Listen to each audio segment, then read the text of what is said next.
With the stroke of a pen, Governor Pat McCrory signed House Bill 817, known as Strategic Transportation Investments, into law in June.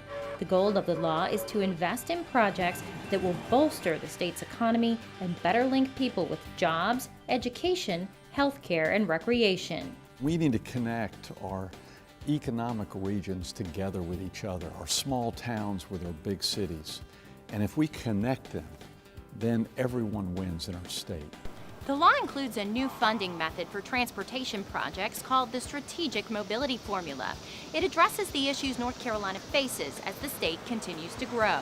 In the next 10 years, 1.3 million more people are expected to move to North Carolina, placing greater demands on our infrastructure. But over that same time period, NCDOT's revenue is projected to decrease by $1.7 billion, creating an infrastructure gap. The Strategic Mobility Formula helps shrink that gap. Here's how it works.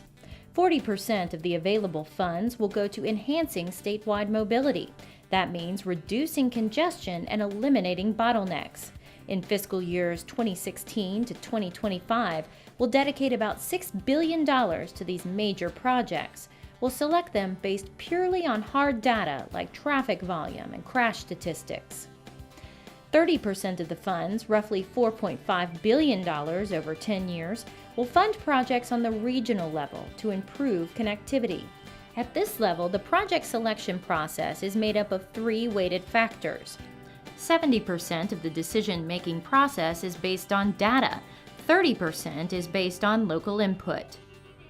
The final level of the formula is the division level, which will address local transportation needs.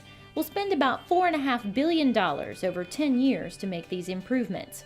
Projects in this category are selected based on the following breakdown: 50% hard data and 50% local input. The benefits of the Strategic Mobility Formula are great. It will allow us to fund at least 260 projects and generate more than 240,000 jobs from 2015, when the new formula goes into effect, to 2025.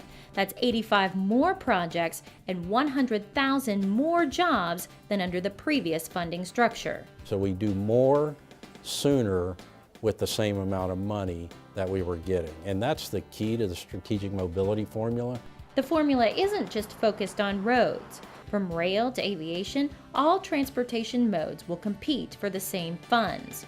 To ensure non-highway projects are funded fairly, we will implement thresholds that must be met during the prioritization process. You may also submit new projects for consideration, but there is a limit on the number of new projects you can provide, and it varies by mode. In order to get your feedback, NCDOT will hold a 30-day public comment period through Wednesday, February 12th. During this time, you can submit written comments to the department regarding which transportation improvements you think are most important. Projects can be as large-scale as an interstate improvement or as small as a new turn lane or traffic signal. They can also be for any mode of transportation, including public transit, bicycle and pedestrian, ferry, aviation, and rail. Representatives at this meeting can provide you a form on which to submit your comments. Thank you for taking the time to give us your input and for taking an active part in improving transportation in North Carolina.